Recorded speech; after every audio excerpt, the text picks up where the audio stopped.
हाय। तो एक बहुत ही प्यारा क्वेश्चन, ठीक है, IUCAM 2024 में पूछा गया है। IUCAM 2024 में पूछा गया है, एक बहुत ही प्यारा क्वेश्चन है। सबसे पहले देखें क्वेश्चन क्या है। क्वेश्चन है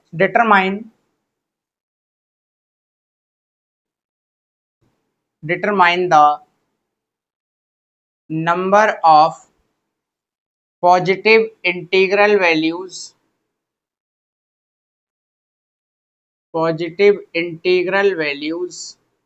ठीक है, determine the positive integral values of p for which there exists a triangle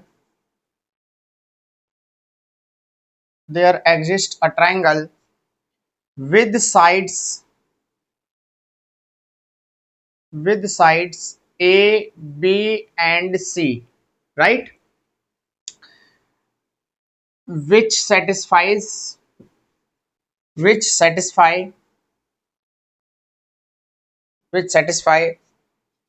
A square plus P square plus 9 into B square plus 9C square minus 6AB is equal to 0, ठीक है। Sorry, एक और दे रखा है term -6 PBC equal to 0, ठीक है। Question बहुत ध्यान समझना।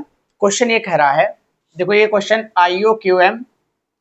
IOQM के एग्जाम में पूछा गया है 2024 में, ठीक है। अलजेब्रा का एक बहुत प्यारा क्वेश्चन है।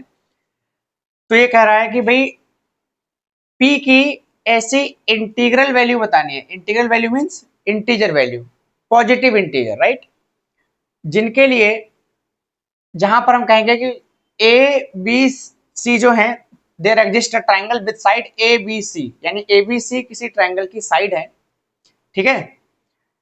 और ABC इस इक्वेशन को सेटिस्फाई भी करना चाहिए, ABC और P। तो हम कह रहे हैं कि P की ऐसी कितनी वैल्यू पॉसिबल है, इंटीजर वैल्यू, जिसके लिए ABC साइड से एक ट्राइंगल एग्जिस्ट करे और P की सारी वैल्यू इंटीजर होनी चाहिए, ठीक है। तो मैं कह रहा हूं बहुत ध्यान समझो क्वेश्चन की अप्रोच कैसे होती, मतलब अप्रोच क्या रहेगी, ठीक है। अप्रोच अच्छी रहेगी तो इजीली सॉल्व कर लेंगे, अप्रोच नहीं सही है तो सॉल्यूशन इजीली नहीं फाइंड होगा। कभी भी अलजेब्रा की प्रॉब्लम आती है, मोस्ट ऑफ टाइम हम ऐसा करते हैं, अगर सिंगल इक्वेशन आपको दिख रही है, ठीक है, वेरिएबल बहुत सारे हैं, ठीक है, यहाँ पर देखो A B C P कितने सारे वेरिएबल्स आ गए। तो जब मल्टीपल वेरिएबल्स होते हैं, इक्वेशन उन नंबर ऑफ वेरिएबल से कम होती है, इन दोज केसेस हमारी जो थिंकिंग एबिलिटी है वो डिसाइड करेगी कि आंसर हमारा आएगा या नहीं आएगा, ठीक। तो मैं ये कह रहा हूं कि कोई भी जो इक्वेशन गिवन होती है, सबसे पहला काम होता है उसको फैक्टराइज करना, ठीक है, उसको फैक्टराइज करना, ठीक। फैक्टराइज करके कुछ नया टर्म आएगा, ठीक है, उसकी हम हेल्प लेंगे। कैसे, देखो ध्यान से। तो मैं कह रहा हूं बहुत ध्यान से देखेंगे, फैक्टराइज कर सकते हैं या आइडेंटिटीज के बहुत सारे फॉर्मेट होते हैं, उनमें से कोई भी एक यूज हो सकता है, ठीक है। तो मैंने ये कहा, इसको मैं लिख सकता हूं कुछ इस तरह से, that is A square plus P square B square plus 9B square plus 9C square minus 6AB minus 6PBC is equal to 0, ठीक है। अब देखो स्क्वायर वाले चार टर्म आपको दिख रहे हैं, मैं कोशिश करूंगा अगर परफेक्ट स्क्वायर बन जाएगा तो मेरे लिए बहुत इजी रहेगा, है ना। परफेक्ट स्क्वायर नहीं बन रहा है तो उसको हम कुछ ऐड सब्ट्रैक्ट करके परफेक्ट स्क्वायर बना सकते हैं। कैसे, ध्यान से देखो। मैंने कहा ये देखो AB का टर्म है और ये PBC का टर्म है, तो मैंने कहा AB का टर्म है तो A स्क्वायर और B स्क्वायर वाले टर्म कंसिडर होंगे और 6AB कंसिडर होगा। क्लियर। तो मैंने कहा अगर मैं इन दोनों को एक साथ लिख दूं, आपको समझने में आसानी होगी, that is A square plus 9B square minus 6AB plus, अब दूसरा क्या बचा देखो, P स्क्वायर B स्क्वायर यानी PB whole square C square और ये PBC, तो PBC और PBC ये दिख रहा है आपको। तो मैंने कहा इनको एक साथ लिख लो, that is P square B square plus 9C square minus 6PBC and it is equal to 0। अगर आप बहुत ध्यान से देखोगे तो ये परफेक्ट स्क्वायर है किसका, a माइनस 3b का, ये होल स्क्वायर है, ठीक है। प्लस ये स्क्वायर किसका है, मैंने कहा pb माइनस 3c का। आप आइडेंटिटी फिर से यूज करिए, 100% ये रिजल्ट मिलेगा, ठीक है।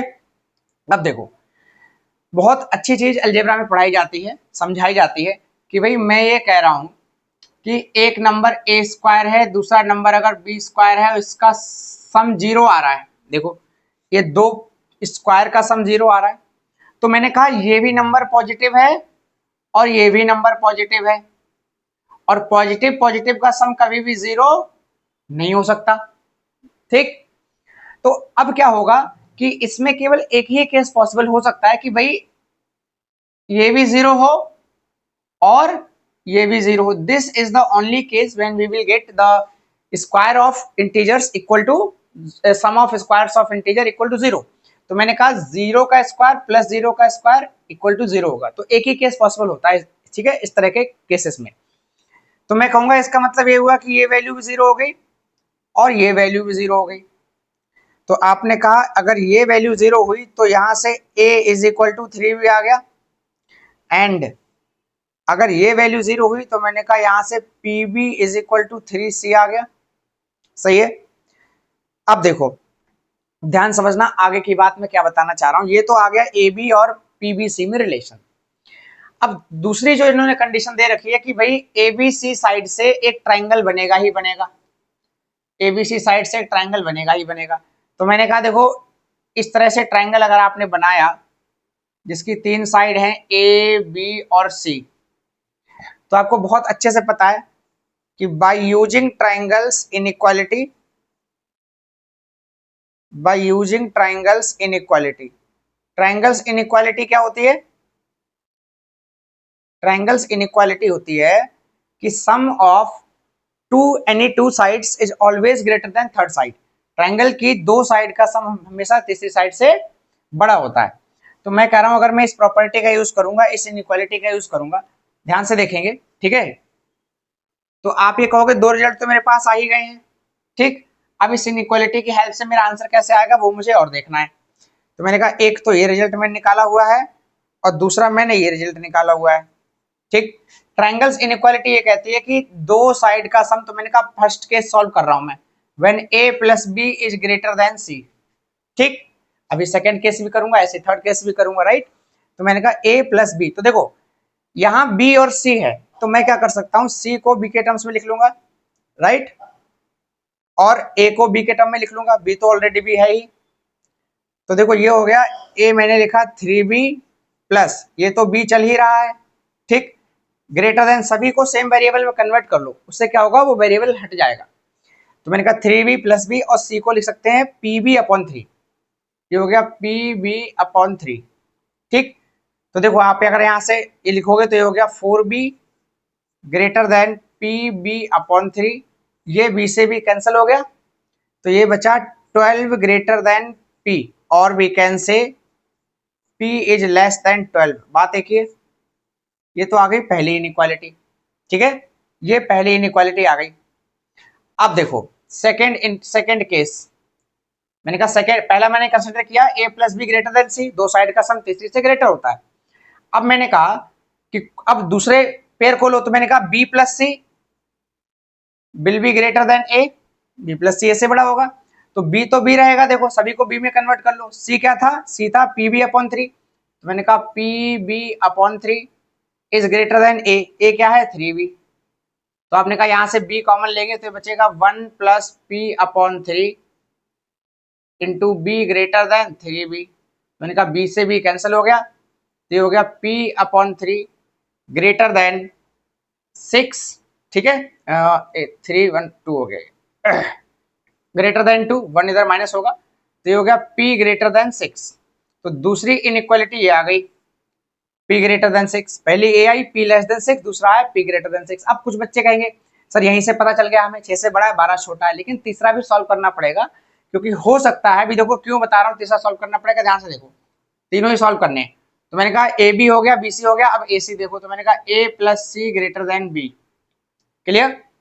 तो आप कहोगे ए कितना हो गया, ए है 3b, बी के टर्म्स में लिख रहे हैं, तो ये हुआ 3b प्लस सी है pb/3 greater than B, right.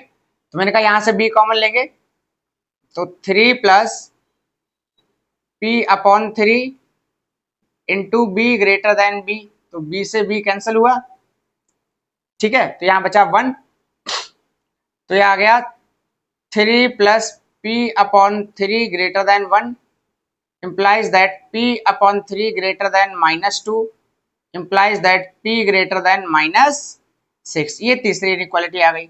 अब दो इनइक्वालिटी से सॉल्यूशन क्यों नहीं आएगा, ध्यान से समझना। अगर मान लो किसी बच्चे ने पहली इनइक्वालिटी ये सॉल्व की, दूसरी ये सॉल्व की, तो फर्स्ट और सेकंड का अगर कॉमन सॉल्यूशन देखेंगे तो कुछ और आएगा, और फर्स्ट और सेकंड का देखेंगे तो फर्स्ट और थर्ड का कुछ और आएगा, और फर्स्ट और सेकंड का कुछ और आएगा। तो हमें तीनों सॉल्व करना पड़ेगा, राइट। तो मैंने कहा तीनों में कॉमन रीजन देखो, मैंने कहा जो वैल्यू 6 से बड़ी है वो -6 से बड़ी होगी ऑब्वियसली, तो मैं इन दोनों को कंसिडर कर लेता हूं, ठीक है। तो मैंने कहा कि भाई P, अब मेरा जो रिजल्ट आया वो कुछ इस तरह से आया कि भाई P की वैल्यू 12 से कम है इसके अकॉर्डिंग और 6 से बड़ी है, तो मैंने कहा ग्रेटर देन 6। और मुझे चाहिए इंटीजर वैल्यूज, मुझे चाहिए इंटीजर वैल्यूज, कौन सी, पॉजिटिव इंटीजर, तो पॉजिटिव तो है ही है, positive integer values of P।